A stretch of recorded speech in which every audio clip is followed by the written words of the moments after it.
غير الاتجاه.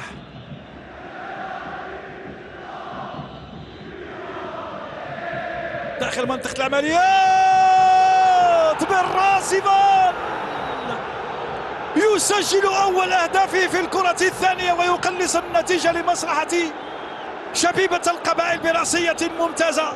إيفان في الدقيقة 72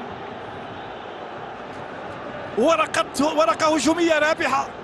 إيفان الروسي في الدقيقة 71 بالرأس خرج وبلمسة واحدة تفوق على الدفاع وتفوق على الحارس. حميدي وضع الكرة كما ينبغي، ارتقاء جيد ممتاز، وإيفان يسجل في مرمى الحارس رمضان بالراس في الزاوية الصعبة البعيدة عكس اتجاه الحارس بذكاء.